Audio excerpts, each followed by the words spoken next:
Hello, you're watching News Mongolia on MNB World, and I'm your host, Jaratma Tushnjarat. Our top stories for today. Election 2024. Mongolians living abroad will vote on June 20th to 23rd. In the past year, 7,244 people were diagnosed with cancer in Mongolia. Turkish Cuisine Week marked. For the news, stay tuned.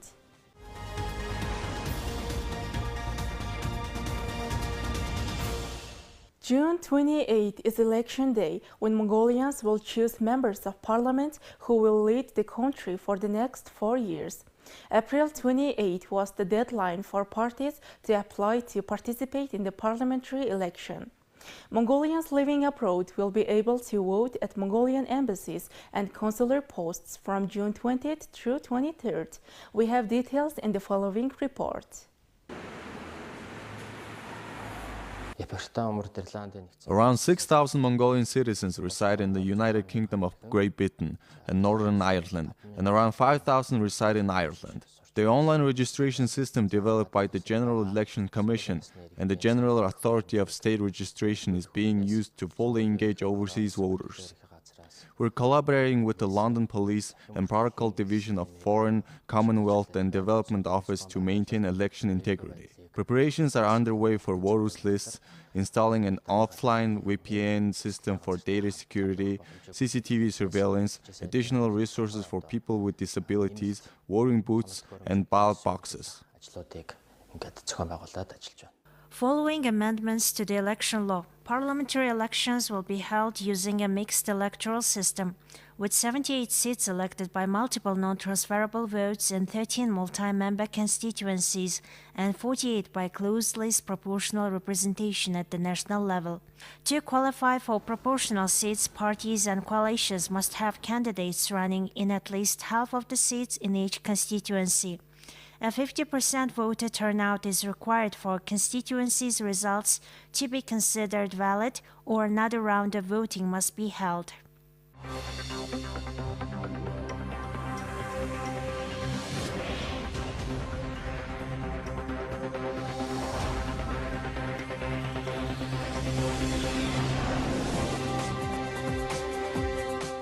In Mongolia, 7,244 individuals were diagnosed with cancer in 2023. Financial challenges exacerbated the emotional burden for those upon receiving the diagnosis. However, citizens of foreign countries benefit from health and life insurance, mitigating such risks. Insured individuals experience less financial strain when facing illness. Consequently, officials recommend that Mongolian citizens adopt these financial practices. The folders you are looking at contain the registry of cancer cases among Mongolian citizens.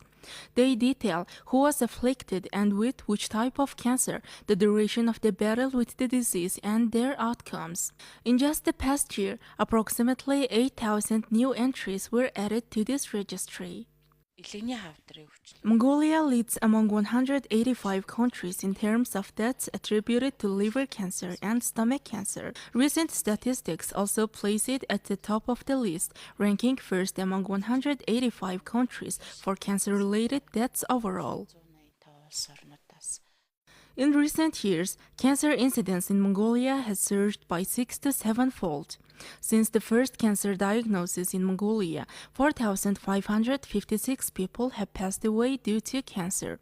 Cancer survivors emphasize that battling cancer requires considerable patience and financial resources. In Mongolia, there are even individuals who have been battling cancer for 17 to 18 years. While many cases are treatable, some cancers have metastasized, making treatment more challenging. The financial burden of treatment is substantial, often necessitating support from patients, children, and families. Unfortunately, not everyone has access to such support.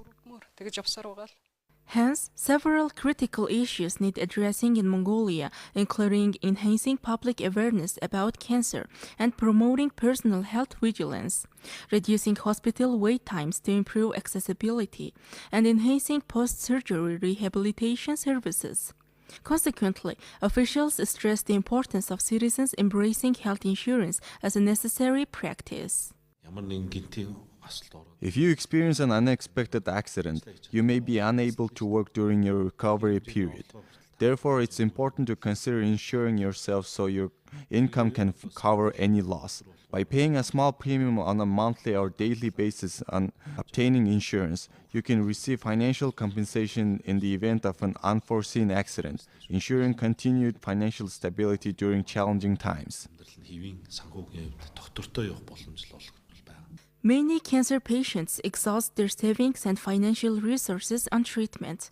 Moreover, some of the over 5,000 people who passed away did so because they lacked sufficient financial resources. Officials highlight that if these individuals had health and life insurance, they could have avoided these financial risks and challenges. Turkish Cuisine Week is being held at home and abroad to celebrate the country's rich gastronomy. Events are being held from May 21st through 27th at Turkish embassies and culture centers worldwide, along with celebrations in several Turkish cities. On Friday, May 23rd, the Embassy of the Republic of Turkey in Ulaanbaatar held a cooking event for diplomats, public figures, and the media. Asian delicacies were showcased at Turkey's embassy in Mongolia under the auspices of the ambassador's spouse Ayla Ateş. The embassy held a Turkish breakfast event to kick off Turkish Cuisine Week.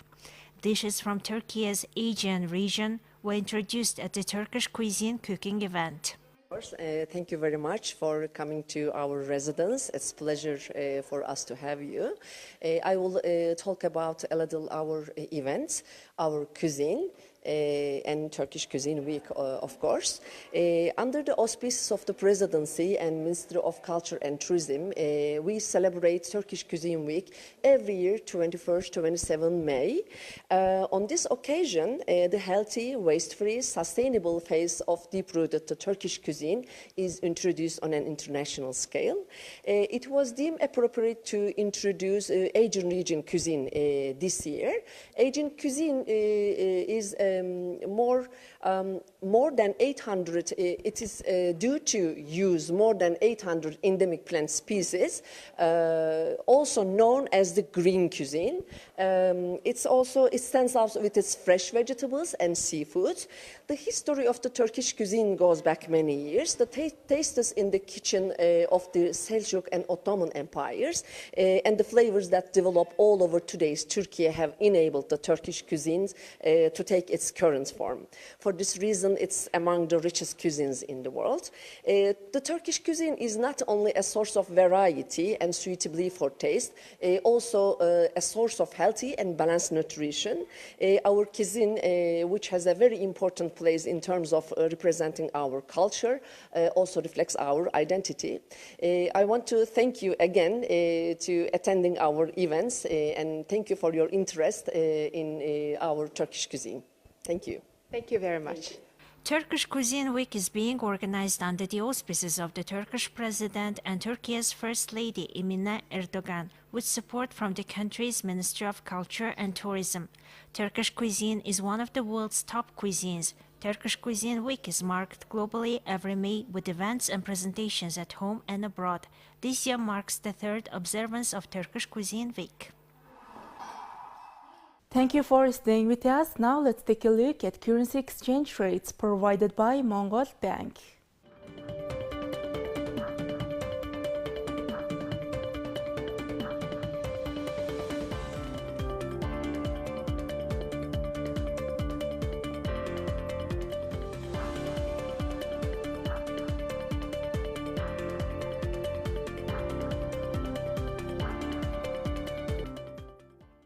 Next, our program will turn our attention to foreign news, partnered with international news agencies. Georgia marked Independence Day with a military parade and oath ceremony on Sunday in central Tbilisi. The ceremony was attended by Georgian President Salome Zurabishvili, Prime Minister Irakli Kobahidze, and Parliament Speaker Shalva Papashvili. Independence Day comes as tensions mount over divisive legislation that critics view as a threat to the country's democratic freedoms and Western aspirations. The legislation passed by the parliament earlier this month requires media, non-governmental organizations, and other non-profits to register as pursuing the interests of foreign power if they receive more than 20% of their funding from abroad.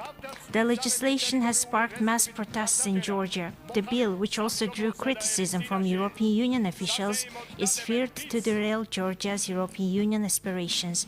President Zurabishvili, who is increasingly at odds with the governing party, vetoed the law on May 18th, but the ruling Georgian Dream Party has a majority sufficient to override the presidential veto.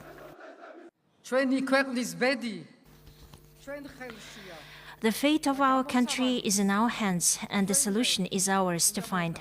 As the president of the country, the guarantor of its independence, security, and foreign policy, I see my part of responsibility in finding the solution. The solution exists and stands evident in front of us. Saving our European path is the cornerstone of this solution.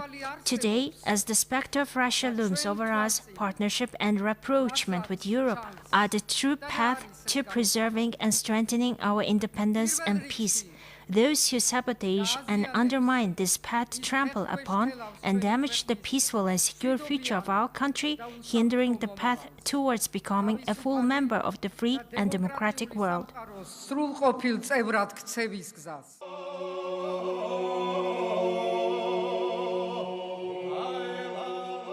South Korea and China will expand high-level talks by establishing a new consultative group involving high-level diplomats and defense officials and resume the negotiations for their free trade agreement, South Korean Presidential Office said.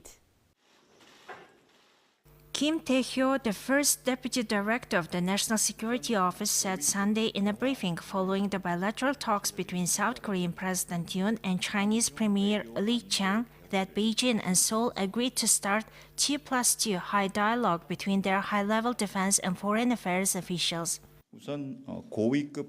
In terms of specific results of the South Korea-China high-level talks, we established the South Korea-China diplomatic and security dialogue and decided to hold the first meeting in mid-June.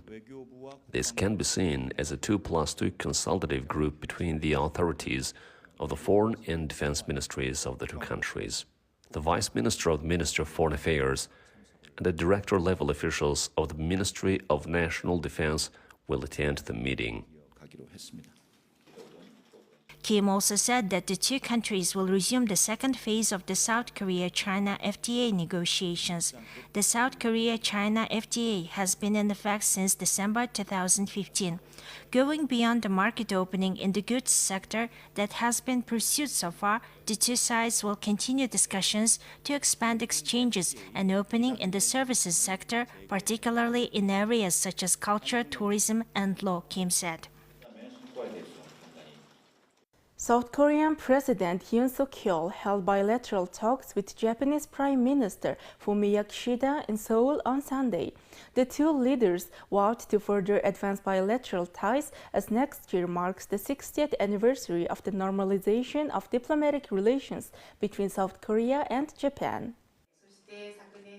Kishida arrived in South Korea early in the day for trilateral talks with Yoon and Chinese Premier Li Qiang. On Monday, the Asian leaders will gather for a trilateral meeting, the first of its kind in more than 4 years. No major announcement is expected to come out of the trilateral meeting, but the very resumption of their highest-level trilateral meeting is a good sign and suggests that the three Asian neighbors are intent on improving their relations. Next year marks the 60th anniversary of the normalization of diplomatic relations between Japan and South Korea. To further advance the relationship between our two countries, I hope that President Yoon and I can each direct our respective governments to prepare for this occasion. I hope that Japan and South Korea can further strengthen our cooperation to maintain and enhance a free and open Indo-Pacific and effectively address global challenges. I would like to discuss these points with you today.することができればと願っております。 우리 두 사람이 합의한 대로 As agreed between the two of us, all intergovernmental agreements have been restored. This year as well, we continue high-level exchange in the fields of finance, industry, and advanced technology. Based on these achievements, I hope that the Prime Minister and I can work together to prepare for a historic turning point that will elevate South Korea-Japan relations to a new heights next year, which marks the 60th anniversary of the normalization of diplomatic relations between South Korea and Japan.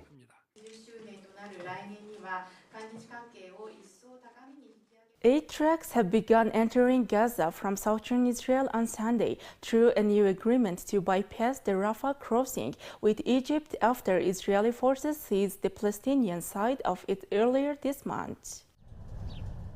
Egypt refuses to reopen its side of the Rafah crossing until control of the Gaza side is handed back to Palestinians. But under US and Israeli pressure, it agreed to divert traffic through Israel's Kerem Shalom crossing, Gaza's main cargo terminal. That crossing has been largely inaccessible because of fighting linked to Israel's offensive in Rafah. Israel says it has allowed hundreds of trucks to enter, but United Nations agencies say it is usually too dangerous to retrieve the aid on the other side. Israel's military campaign in Gaza, now in its 8th month, has killed over 35,800 Palestinians, according to Gaza's health ministry, which does not distinguish between civilians and fighters in its count. Around 80% of the population's 2.3 million people have fled their homes, severe hunger is widespread, and United Nations officials say parts of the territory are experiencing famine. Hamas triggered the war with its October 7th attack into Israel, in which Palestinian militants killed some 1,200 people, mostly civilians, and seized some 250 hostages. Hamas is still holding some 100 hostages and the remains of around 30 others after most of the rest were released during a ceasefire last year. Now let's take a look at weather forecast for world major cities.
Well, that's all for today. Thank you for staying with us.